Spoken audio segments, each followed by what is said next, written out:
उद्धव ठाकरे के इस्तीफे के बाद इस वक्त हमारे जहन में ढेरों सवाल हैं। क्या होगा उद्धव ठाकरे का, क्या होगा भारतीय जनता पार्टी का, क्या होगा कांग्रेस और एनसीपी का। शुरुआत हम उद्धव ठाकरे के साथ करना चाहेंगे। हमें ये नहीं भूलना चाहिए कि उद्धव ठाकरे बाला साहब ठाकरे के बेटे हैं, इसलिए बाला साहब ठाकरे की विरासत पर पहला अधिकार उन्हीं का है। कहने को ये देश लोकतंत्र है दोस्तों, मगर आप भी जानते हैं कि जब भी एक वंश को आगे बढ़ाने की बात आती है ना, तो मां का बेटा ही उसे आगे बढ़ाता है, या बाप की बेटी या बाप का बेटा ही उसे आगे बढ़ाता है। उसी तरह से बाला साहब ठाकरे की विरासत भी उद्धव ठाकरे ही आगे बढ़ा सकते हैं। कहने को एकनाथ शिंदे के पास इस वक्त तमाम विधायक हैं, मगर कुछ तथ्य मैं आपके सामने रखना चाहूंगा। इस वक्त एकनाथ शिंदे के पास 50 विधायकों का समर्थन हासिल है, जिनमें शिवसेना के करीब 38 से 39 विधायक हैं। इनमें से खुद के बल पर शिवसेना के मुश्किल से 8 या 9 ऐसे विधायक हैं जो खुद के बल पर जीत सकते हैं। अधिकतर के पास अपने कार्यकर्ता भी नहीं हैं। अब आने वाले दिनों में क्या होने वाला है कि अगर वो भारतीय जनता पार्टी में उनका विलय हो जाता है, तो जिस सीट से वो चुनाव लड़ेंगे उस सीट में पहले से ही भारतीय जनता पार्टी का एक उम्मीदवार अरसे से मेहनत कर रहा है। दूसरी बात, अब जबकि वो बीजेपी में शामिल हो रहे हैं, तो जाहिर सी बात है वो ये भी उम्मीद करेंगे कि बीजेपी की तरफ से उन्हें टिकट मिले, और अगर वो शामिल नहीं होते और अपना दल भी बनाते तब भी वो ये उम्मीद करते हैं कि भारतीय जनता पार्टी का जो मोर्चा है उनकी तरफ से उन्हें टिकट मिले। और यहीं पर द्वंद्व होगा भाजपा के पुराने उम्मीदवारों और जो नए बागी विधायक अब भाजपा में शामिल हो रहे हैं या एक नया मोर्चा बनाकर भाजपा में जा रहे हैं। और जैसे कि मैंने कहा, इनमें से कई ऐसे हैं जो अपने दम पर चुनाव नहीं जीत सकते, इनके पास अपने कार्यकर्ता नहीं हैं। और जहां जहां से इन लोगों ने जीत हासिल की थी, शिवसेना के जो तमाम विधायक थे 38-39 के आसपास, उनमें से अधिकतर सीटों पर दूसरे नंबर पर एनसीपी थी। भारतीय जनता पार्टी बाद में आती है। इसका मतलब बीजेपी की स्थिति पहले से ही यहां कमजोर थी। हमें यह भी नहीं भूलना चाहिए कि जब उद्धव ठाकरे कल महाराष्ट्र की जनता के सामने आए तो उन्होंने एक बहुत ही इमोशनल अपील की। उन्होंने कहा कि बाला साहब के बेटे को महाराष्ट्र का मुख्यमंत्री बनाया गया था, और कुछ लोगों ने बाला साहब ठाकरे के उस बेटे को मुख्यमंत्री पद से हटवा दिया। ये एक इमोशनल कार्ड है। जो पारंपरिक शिव सैनिक है वो इससे जरूर प्रभावित होगा। सिर्फ एक सूरत है जब एकनाथ शिंदे इन तमाम इमोशनल अपील्स को सिरे से, जिसे कहते हैं, नकार सकते हैं, उनके प्रभाव को कम कर सकते हैं। कैसे? अगर एकनाथ शिंदे को बाला साहब ठाकरे के सही विरासत को, यानी कि उनके विरासत को आगे बढ़ाने वाले नेता के तौर पर देखा जाएगा, जिसकी गुंजाइश बहुत कम दिखाई दे रही है। अगर भारतीय जनता पार्टी का प्रचार तंत्र और महाराष्ट्र की जनता एकनाथ शिंदे को बाला साहब ठाकरे का वारिस मानेगी, तब जाकर एकनाथ शिंदे जो हैं वो उद्धव ठाकरे की इस अपील को कम कर पाएंगे। कई लोगों के जहन में सवाल है कि उद्धव ठाकरे का अब खात्मा शुरू होने वाला है, और वो ऐसा इसलिए कह रहे हैं क्योंकि वो कहते हैं कि देखिए, बाला साहब ठाकरे के दौरान जो शिवसेना थी, जो कट्टर हिंदुत्व में विश्वास करती थी, और उद्धव ठाकरे की जो शिवसेना है जो नर्म हिंदुत्व में विश्वास करती है, जिसमें मुसलमान के लिए भी जगह है, अन्य लोगों के लिए भी जगह है, जहां जो शिवसेना का एक पुराना जो एक अंदाजे बयां होता था लंपन एलिमेंट्स का, हुंडई का, वो अब कम होती जा रही है। तो लोग कह रहे हैं कि उसके चलते उद्धव ठाकरे अपना प्रभाव नहीं छोड़ पाएंगे। तो मैं आपको एक बात बतलाना चाहता हूं दोस्तों, बाला साहब ठाकरे की अपनी एक शख्सियत थी, और जैसे जैसे वक्त बदलता है तो जो नेता होता है ना, वो अपनी शख्सियत के हिसाब से भी पार्टी को काफी हद तक ढालता है। मसलन जब नेहरू जिंदा थे तो कांग्रेस कुछ और थी, जब इंदिरा ने उनकी विरासत को आगे बढ़ाया तो कांग्रेस के तेवर कुछ और थी। उसी दौरान देश ने आपातकाल का सामना किया। जब राजीव गांधी देश के प्रधानमंत्री बने और कांग्रेस के सर्वे सर्वा थे, तब पार्टी कुछ और थी। सोनिया गांधी के नेतृत्व में कांग्रेस कुछ और बनी और कांग्रेस का किरदार हल्के हल्के ढंग से बदलता आया। शिवसेना में फर्क यह है कि बाला साहब ठाकरे और उद्धव ठाकरे की जो शख्सियतें हैं वो बिल्कुल जुदा हैं, इसलिए यह फर्क दिखाई दे रहा है। मगर अगर आप मुंबई में एक आम इंसान से बात करें तो वो ये देखता है और वो महसूस करता है कि जिस तरह की अक्सर हम गुंडई शिवसेना, पुरानी शिवसेना में देखा करते थे, उसका असर अभी है, कोई कम नहीं कर रहा है। क्योंकि हमने मिसाल देखा जिस तरह से जो बागी विधायकों को टारगेट किया था शिवसैनिकों की, वो अपने आप अपनी जगह बनी हुई है, मगर वैसा प्रभाव नहीं है। यानी कि उद्धव ठाकरे के नेतृत्व में शिवसेना की तासीर, उसका चरित्र बदला है। और एक ऐसा दिन आएगा जब उद्धव बुजुर्ग हो जाएंगे और आदित्य उनकी कमान को आगे ले जाएंगे, तो उनके नेतृत्व में भी शिवसेना का चरित्र बदलेगा। तो मैं उम्मीद करता हूं कि उद्धव ठाकरे को लेकर आपके जहन में जो तमाम सवालात हैं कि उनका भविष्य क्या होगा, इसने आपके उन तमाम सवालों का जवाब दिया होगा। अब हम बात करते हैं एनसीपी और कांग्रेस की। दोस्तों, एनसीपी और कांग्रेस के लिए बहुत करारा झटका है, क्योंकि ये ना भूलें इस वक्त कांग्रेस की सरकार सिर्फ 2 राज्यों में है, राजस्थान, छत्तीसगढ़। तमाम राज्यों से उनकी सरकार जो है उसका सफाया हो गया है। महाराष्ट्र देश की आर्थिक नब्ज है। 2024 के लिए इन तमाम पॉलिटिकल पार्टीज, खासकर कांग्रेस को अगर राष्ट्रीय तौर पर भाजपा का मुकाबला करना है तो उसे चंदा चाहिए। क्या आप जानते हैं जब उत्तर प्रदेश का चुनाव प्रचार प्रियंका गांधी वाड्रा कर रही थी तो जो चुनावी चंदा है वो कहां से आ रहा था?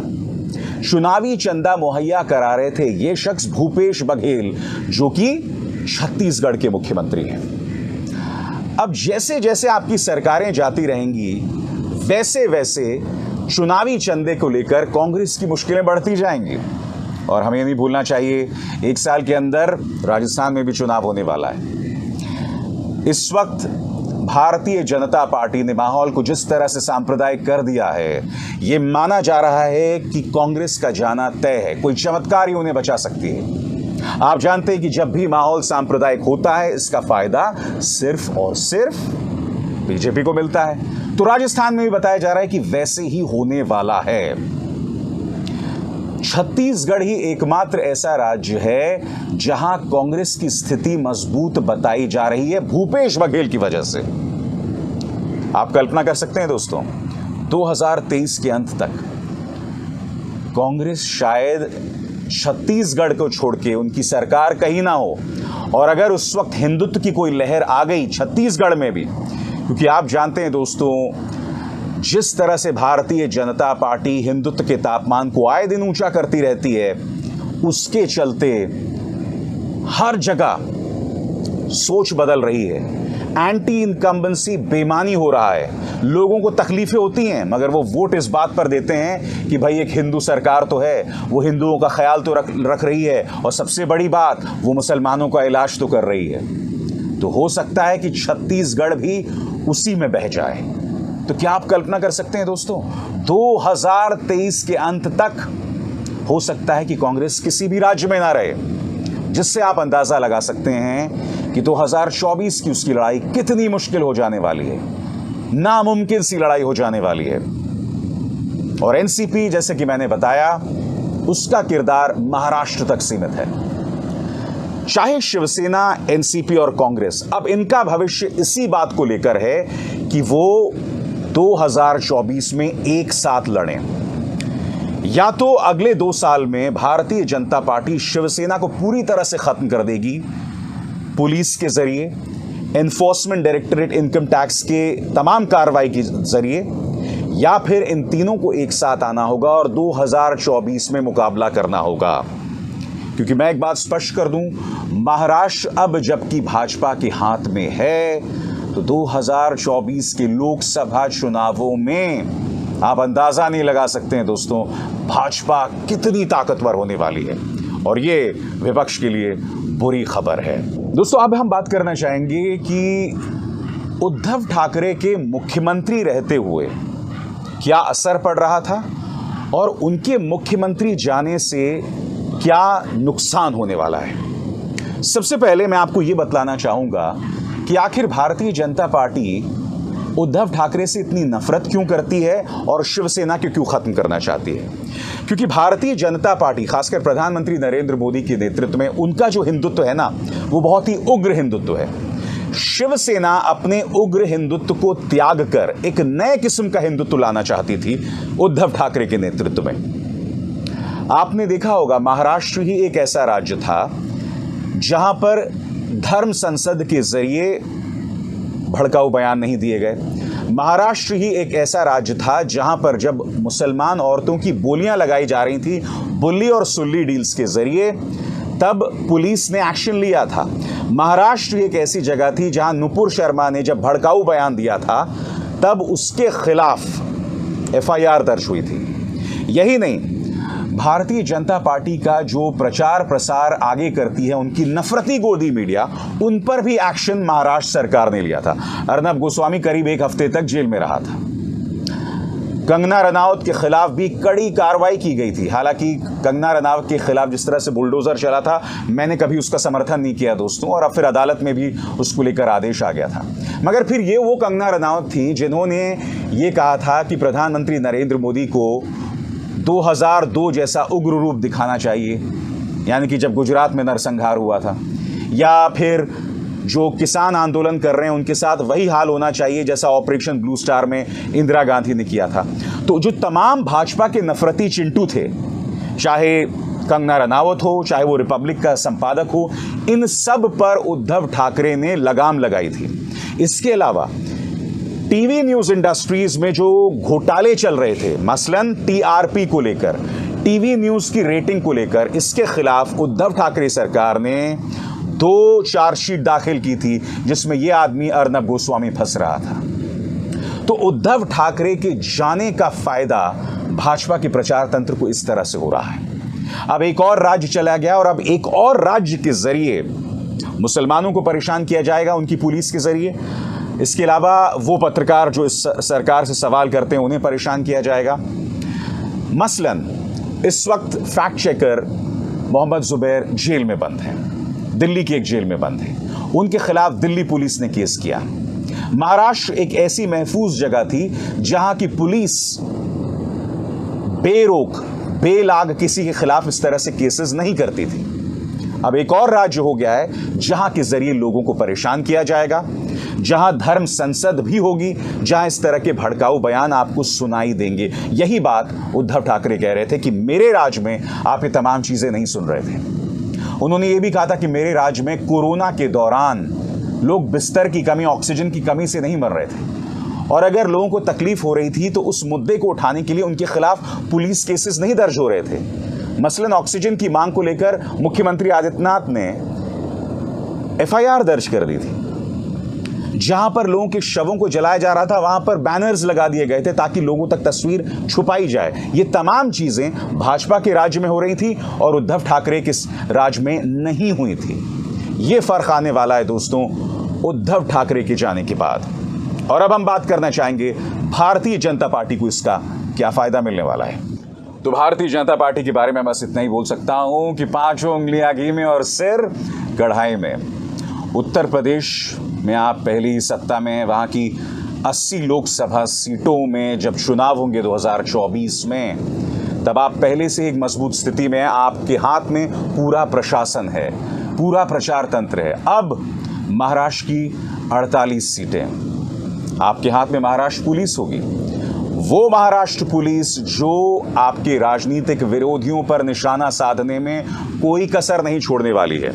आने वाले दिनों में मैं दावे के साथ कह सकता हूं कि आम जो शिव सैनिक हैं, जो उद्धव ठाकरे के साथ हैं, उन्हें और उनके परिवारों को टारगेट किया जाएगा। और मुझे ऐसा, मैं ये बात इतने आत्मविश्वास से इसलिए कह सकता हूं क्योंकि आप देख रहे होंगे कि ईडी किस तरह से शिवसेना के नेताओं को टारगेट कर रही है। संजय राउत को समन किया गया है।